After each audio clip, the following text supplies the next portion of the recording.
बिलावल भुट्टो जरदारी जैकबाबाद में मीडिया से गुफ्तगू कर रहे हैं। उनके बहुत शुक्रगुजार हैं कि हर वक्त, हर मुश्किल वक्त में वो पाकिस्तान पीपल्स पार्टी के साथ खड़े रहे हैं और पाकिस्तान पीपल्स पार्टी भी जैकबाबाद के अवाम के साथ हर मुश्किल में और हर खुशी में हम साथ ही रहे हैं। 2018 के इलेक्शन में जहां पूरे मुल्क में धांधली हुआ था, जहां पूरे मुल्क में ये कोशिश की गई थी कि अवाम के नुमाइंदों से अवाम के नुमाइंदों मुंतखब ना हों और मनपसंद उम्मीदवार को मुंतखब करवाया जाए, तो एक ऐसा मिसाल हमारा MNA सीट है जैकबाबाद का, जहां आप सब के सामने एक तारीख़ी धांधली हुआ और उस तारीख़ी धांधली के ख़िलाफ़ एजाज़ चिकरानी साहब ने, पाकिस्तान पीपल्स पार्टी ने जो भी फोरम्स मौजूद है रीपोलिंग के, वो हमने परस्यू किए हैं आखिरी हद तक। और एजाज़ आपको ज़्यादा डिटेल में बता सकेगा, लेकिन जहाँ तक मुझे पता है कि पिछले 2 मौके पे जहाँ हुक्म आया है कि वो रीकाउंटिंग हो, अफसोस के साथ कि वो जो ऑफिसर्स हैं, जो लोग हैं जिन्होंने रीकाउंटिंग करना है, वो इनकार करते हैं, वो वोट्स का रीकाउंटिंग नहीं करते। वो कहते हैं हम सिर्फ अपना फॉर्म 45 का रीकाउंटिंग करेंगे।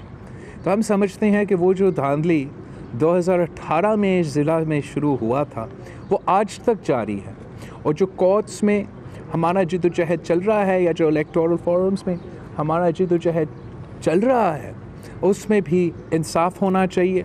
अदालतों के हुक्म के मुताबिक ऑफिसर्स को अपने आप को कंडक्ट करना चाहिए, और मैं उम्मीद करता हूँ कि एजाज़ चिकरानी साहब जैकबाबाद के अवाम के हक़ के लिए आखिरी हद तक जिद्दोजहद करता रहेगा। यहाँ पाकिस्तान पीपल्स पार्टी के नुमाइंदे को मुख्तलिफ़ तरीके से दबाव में लाने की कोशिश की जा रही है, और नैब और दूसरे इदारे इस्तेमाल करके ये कोशिश की जा रही है कि पाकिस्तान पीपल्स पार्टी के बहादुर जियालों को मुझसे दूर किया जाए। मगर मैं जैकबाबाद से ताल्लुक़ रखने वाले हर जियालों पर मैं फ़ख्र करता हूँ। मैं जानता हूँ कि किस किस्म का दबाव आज से नहीं, लेकिन काफ़ी देर से चल रहा है, और इस दबाव के बावजूद कल भी वो पाकिस्तान पीपल्स पार्टी के साथ थे और आज भी वो पाकिस्तान पीपल्स पार्टी के साथ हैं, और मैं जानता हूँ कि आने वाले कल में भी वो पाकिस्तान पीपल्स पार्टी के साथ ही रहेंगे। काम होने के बजाय पाकिस्तान पीपल्स पार्टी के तादाद में इजाफ़ा होता जा रहा है, और हम वेलकम करते हैं सारे ऑनरेबल साहिबान को जो मुख्तलिफ़ पार्टीज़ छोड़ के पाकिस्तान पीपल्स पार्टी में शामिल होते जा रहे हैं। और हम मुतालबा करते हैं इलेक्शन कमीशन से, इलेक्शन कमीशन ऑफ पाकिस्तान से, कि टास्का बाई इलेक्शंस के बाद जो रवैया और जो फॉर्मूला सामने आया है और जिस तरीके से धांधली को होने नहीं दिया है, ये सिर्फ़ पंजाब के बाई इलेक्शंस में और पंजाब की सीटों में नहीं होना चाहिए, और जहाँ जहाँ धांधली हुआ है वहीं इलेक्शन कमीशन को एक आज़ादाना और ख़ुद मुख्तार रोल अदा करना चाहिए। अगर यहाँ जैकबाबाद की नेशनल असम्बली सीट में हमारा इलेक्शन कमीशन को वो आज़ादी मिले, तो मैं 100% यकीन रखता हूँ कि अगले दिन जो है एजाज़ चिकरानी साहब यहाँ का मुंतखब नुमाइंदा डिक्लेयर किया जाएगा। आपने देखा कि जिस तरीके से इस हुकूमत ने यहाँ के अवाम को लावारिस छोड़ा है। PTI की हुकूमत ने जैकबाबाद में तो एक ईंट नहीं लगाया, लेकिन पूरा पाकिस्तान में पाकिस्तान के अवाम को एक तारीख़ी मुआशी बहरान का सामना करना पड़ रहा है, और इस मुआशी बहरान का वजह इमरान ख़ान है। इमरान ख़ान की हुकूमत है जिसने ख़ुद ब खुद पाकिस्तान में IMF डील में एंटर होने से पहले हमें एक महंगाई की सुनामी में डुबा दिया और वो एक महंगाई की सुनामी बढ़ता जा रहा है। ये PTIMF का जो डील किया गया है उसके नतीजे में आज पाकिस्तान के अवाम ना सिर्फ तारीख़ी महंगाई का सामना कर रहे हैं, तारीख़ी बेरोज़गारी का सामना कर रहा है, और जिस शरह पे जिस रेट पे हमारा मईशत आज चल रहा है, माजी में किसी भी वक्त में पाकिस्तान की एकोनॉमिक ग्रोथ रेट इतना कम नहीं रहा है। और हम समझते हैं कि 3 साल में ये हुकूमत ने 2 वज़ीर ख़ज़ाना चेंज किया है, लेकिन पॉलिसी वही रहा है। पॉलिसी क्या रहा है कि अमीरों को रिलीफ़ पहुंचाना है और गरीबों को तकलीफ़ पहुंचाना है। आपने देखा कि किस तरीके से, चाहे वो आपका बिजली के बिल हो, गैस का बिल हो, खाने पीने के अशिया का बिल हो, मुसलसल इजाफ़ा किया जा रहा है। हुकूमत अपनी तरफ से इलेक्ट्रिसिटी की बिल में इजाफ़ा करता जा रहा है, पेट्रोल में इजाफ़ा करता जा रहा है, और जब इन बुनियादी चीज़ों में हुकूमत की तरफ से इजाफ़ा होता तो फिर पूरे मुल्क में महंगाई एक आग की तरह फैल जाता है और हर कमोडिटी आम आदमी की पहुंच से बाहर हो जाता है। साथ साथ हमने ये देखा कि हुकूमत अपने ही इदारे IMF के हवाले कर रहे हैं, जो स्टेट बैंक के लिए एक गैर कानूनी ऑर्डिनेंस निकाला गया है, जो हमारा स्टेट बैंक की खुद मुख्तारी छीनता है, जो आपका स्टेट बैंक को पाकिस्तान की आईन और पाकिस्तान की कानून का आंसबल फिर नहीं होगा। इस ऑर्डिनेंस के बाद पाकिस्तान का स्टेट बैंक ना पाकिस्तान का पार्लियामेंट ना पाकिस्तान का जुडिशरी से अकाउंटेबल होगा, वो सिर्फ़ और सिर्फ IMF के कहने पे चलेगा। और अगर पाकिस्तान का अपना ही स्टेट बैंक सिर्फ IMF के कहने पे चलेगा तो ये पाकिस्तान की मुआशी खुद मुख्तारी पे एक तारीख़ी हमला होगा। और यही वजह है कि पाकिस्तान पीपल्स पार्टी इस ऑर्डिनेंस को चैलेंज करना चाहता है। हम ना सिर्फ पार्लियामान में चैलेंज करना चाहते हैं, मगर हम समझते हैं कि ये इतना इलीगल है, ये इतना गलत है कि हमें अदालत में भी चैलेंज करना चाहिए। और हुकूमत हर वो हथकंडा इस्तेमाल कर रहा है जिससे वो ज़बरदस्ती अपना जो मुआशी पॉलिसीज़ है वो ज़बरदस्ती मुसलत करे। एक ये ऑर्डिनेंस स्टेट बैंक का हुआ है, सुना है फिर वो बाकी मुआशी फ़ैसले भी ऑर्डिनेंस के थ्रू करवाना चाहते हैं। और ये ना सिर्फ आपका मुआशी खुद मुख्तारी पे हमला होगा, ये पार्लियामान पे एक हमला होगा। इसलिए इस मुल्क के मुआशी फ़ैसले सिर्फ़ और सिर्फ आपके पार्लियामान के थ्रू होना चाहिए। नेशनल असम्बली के पास पावर है कि वो मनी बिल पास करे या ना करे, और अगर ये चोर दरवाज़ों से ऑर्डिनेंस से मनी बिल्स भी पास करने शुरू कर देंगे तो फिर आपकी मईशत की कोई कंसिस्टेंसी नहीं होगा, कोई तरीका नहीं होगा कि पाकिस्तान के अवाम ख़ुद अपना मईशत चले। वो हम PTI के नामज़द PTIMF के उम्मीदवारों के रहमो करो पे होंगे और हम ये नहीं होने देंगे। पाकिस्तान पीपल्स पार्टी ने पहले दिन से ये PTIMF की डील की मुखालफत की है। आप सब मेरे गवाह हो कि मैं जगह जगह जाके जब से पहले बजट से ही इंट्रोड्यूस किया है मैं इसका मुखालफत करता आ रहा हूँ और आज भी करूँगा। हम इनको इतना फ्री हैंड नहीं देंगे कि वो जो भी जी चाहे मुआशी सतह पे वो कर ले और कोई उनके ख़िलाफ़ बोलने को तैयार ना हो। हम समझते हैं कि चाहे वो मुल्क का मज़दूर हो, चाहे वो मुल्क का किसान हो, सफ़ेद पोश तबका हो, हमारा ताजिर बरदरी हो, सब सरापा एहतजाज है, सब तकलीफ़ में हैं, कोई उनके पूछने वाला नहीं है। और इस वक्त जो सूरत हाल है वो आम सूरत हाल नहीं है। एक तरफ हमारा मुआशी बहरान है तो दूसरी तरफ हमारा आलमी वबा है। और इस वक्त जो तीसरी लहर हमारे सामने उभर के आ रही है, इस तीसरी लहर के मुकाबला करने में के लिए पाकिस्तान बिल्कुल ही तैयार नहीं है।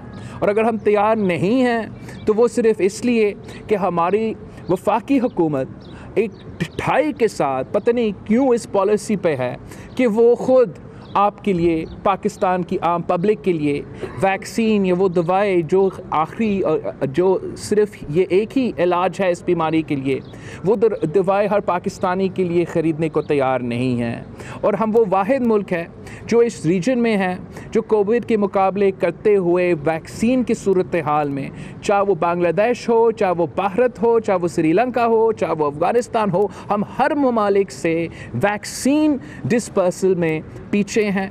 हम इन सारे ममालिक में से ना सिर्फ कोविड में पीछे हैं, ना सिर्फ वैक्सीनेशंस में पीछे हैं, मगर मैं आपको बताऊं कि अफ़गानिस्तान एक जंग ज़दा ममालिक है, और उस जंग ज़दा ममालिक का जो एकोनॉमिक ग्रोथ रेट है वो आज पाकिस्तान से आगे हैं। वो जंग ज़दा अफ़गानिस्तान का जो महंगाई का शरह है, इन्फ्लेशन रेट है, वो पाकिस्तान के पीछे हैं। मैं समझता हूँ कि ये शर्मनाक एक हकीकत है और कोई ज़रूरत नहीं है, कोई वजह नहीं है कि पाकिस्तान का मुआशी शरह बांग्लादेश और अफ़गानिस्तान से पीछे हो। वजह अगर है तो सिर्फ़ ये है कि एक कठपुतली ज़बरदस्ती हम पे मुसल्लत किया गया है, जिसका ना सियासत का पता है, ना मईशत का पता है, ना हमारा तारीख़ का पता है, और पाकिस्तान की रियासत को चला नहीं सकता है। अब सबका बहुत बहुत शुक्रिया। अजहर गुल सरकी साहब, अजहर गुल के मुल्क में जो मैशत की सूरत हाल ख़राब है, उसकी जिम्मेदार नैब है, इस पर आप क्या कहना है? शौकत तरीन ने ये कहा है। अच्छा, शौकत तरीन ने ये कहा है तो ये अच्छी बात है। जहाँ तक नैब है, पाकिस्तान पीपल्स पार्टी का कंसिस्टेंट पॉलिसी रहा है। बाकी जमातों जो है वो अपने पॉलिसी नैब के बारे में वक्तन फ़वक्तन तब्दील कर देते हैं। जब उनके ऊपर केसेस होते तो नैब बुरा है, वैसे तो नैब बुरा नहीं है। मगर पाकिस्तान पीपल्स पार्टी वो वाहिद जमात है जो नैब की बुनियाद से लेके आज तक एक ही बात कह रहा है कि ये काला कानून है, आमिर का बना हुआ कानून है। बना इसलिए कि पॉलिटिकल इंजीनियरिंग किया जाए, पॉलिटिकल इंजीनियरिंग हो, और जो अवाम के नुमाइंदे हैं जो किसी का दबाव में नहीं आ रहे हैं, अपना पार्टी से वफ़ादार है, उनको धमकाने के लिए, डराने के लिए इस्तेमाल किया जाता है। आपके आंखों के सामने जब पाकिस्तान पीपल्स पार्टी ने 2002 का इलेक्शन जीता तो पेट्रियट्स ग्रुप्स, पैरासाइट ग्रुप जो है वो नैब की इदारा ने बनाया था, और वही रोल वो आज अपना रहे हैं। सदर सरदारी ने सबसे पहले कहा था कि पाकिस्तान की मईशत और नैब साथ साथ नहीं चल सकता है, और 3 साल बाद अब हर आदमी ये मानता है कि नैब और मईशत साथ साथ नहीं चल सकता। अजहर गुल मक्सी साहब, मक्सी साहब,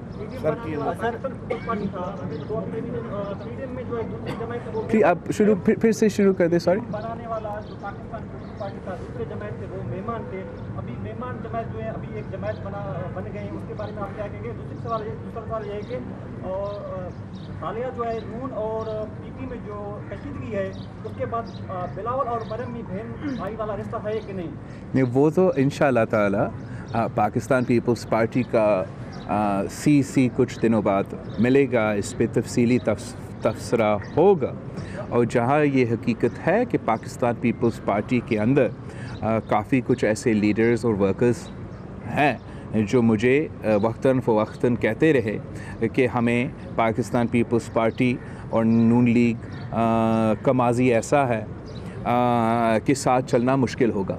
लेकिन इन सारे के ख़यालात के बावजूद मैंने 3 साल अपना पूरा कोशिश किया कि जमहूरियत की बेहतरी के लिए हम सारे जमातों के साथ मिल के चले, और आज भी मैं चाहता हूँ और मैं अपना सीसी में यही केस लेके जाऊँगा कि जो भी हमारा आपस के इख्तलाफात हो सकते हैं, अपोजिशन जमातों जो है वो आखिर इलेक्शंस में तो एक दूसरे के ख़िलाफ़ भी लगते हैं और अपना मंशूर भी होता है, लेकिन हम नहीं चाहते, जैसे अब हो रहा है, हम नहीं चाहते कि किसी भी सूरत में ये हुकूमत को, इस रजीम को हम ऑपोजिशन की आपस की लड़ाई की वजह से कोई फ़ायदा निकले। और वो इसलिए कि ऑपोजिशन ने इतना बड़ा कामयाबी हासिल करने के बाद कि इन 2-3 साल में पहली दफ़ा आपने इस रजीम को शिकस्त दिलवाई। वैसे किसी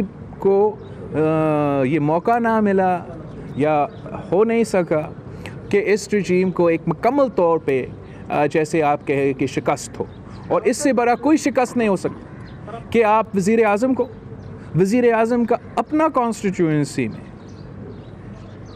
कॉन्स्टिट्यूंसी में शिकस्त दिलवाए। और हम समझते हैं कि PDM और जमहूरियत के फ़ायदे में होता अगर हम आपस में लड़ने के बजाय, आपस में इख्तलाफात को तवज्जो देने के बजाय हम इसी जीत को ज़ोर देते। पार्लिमान के अंदर की लड़ाई का जो हमारा कामयाबी है उसको आगे लेके चलते, हुकूमत को टफ़ टाइम देते, हुकूमत और इस रजीम को टफ़ टाइम देते, ताकि हम पाकिस्तान के अवाम जो इनकी वजह से महंगाई में, गुर्बत में इस वक्त पिस रहे हैं, उनको नज़र तो आए कि पाकिस्तान का सारा ऑपोजिशन आपस के इख्तलाफात के बावजूद इस बात पे एक पेज पे है कि इमरान ख़ान को जाना पड़ेगा, इस किस्म के रेजीम को जाना पड़ेगा और एक अवामी हुकूमत मुंतखब होना पड़ेगा जो अवाम के मसाइल हल कर सके। PTI गवर्नमेंट की फेडरल कैबिनेट जो है वो 3 साल में आधे से ज़्यादा तब्दील होती रही है, तो ये इनके तबादलों का सिलसिला जारी है। कोई इनके पास राइट डिपार्टमेंट के लिए है भी सही, या बस ये तजुर्बात ही होते रहे? अब मेरा ख़्याल में कि वज़ीर आज़म साहब ने जितना दफ़ा कैबिनेट में तब्दीली लाना अच्छी बात है, होना चाहिए। मुख्तलिफ़ लोगों, मुख्तलिफ़ डिस्ट्रिक्ट्स को, मुख्तलिफ़ पार्टी के नुमाइंदों को, मुख्तलिफ़ इलाके को मौका मिलना चाहिए कि उनको भी वो भी वज़ीर बने। लेकिन जिस तरीके से खान साहब जिस जल्दी के साथ एक वो अपना वज़ीर तब्दील कर देते हैं, चाहे वो इंफॉर्मेशन वज़ीर हो या वज़ीर ख़ज़ाना हो, या जिस तरीके से और जिस जल्दी से IG पंजाब चेंज हो जाता है, पंजाब की ब्यूरोक्रेसी चेंज किया जाता है, ये गुड गवर्नेंस का राप जो हमें सुनाते थे, ये गुड गवर्नेंस नहीं कहा जाता है। और मैं समझता हूँ कि ये इमरान ख़ान की क़ियादत में जो कुठाई है इसका एक निशानी है कि वो किसी चीज़ का ज़िम्मेदारी लेने को तैयार नहीं है, और जब भी कोई मसला खड़ा हो जाता है वो किसी और को कुर्बानी का बकरा बनाने को तैयार होता है। जो सबसे लेटेस्ट एग्जाम्पल पीपल्स पार्टी के चेयरमैन बिलावल भुट्टो जरदारी जैकबाबाद में प्रेस कॉन्फ्रेंस कर रहे हैं।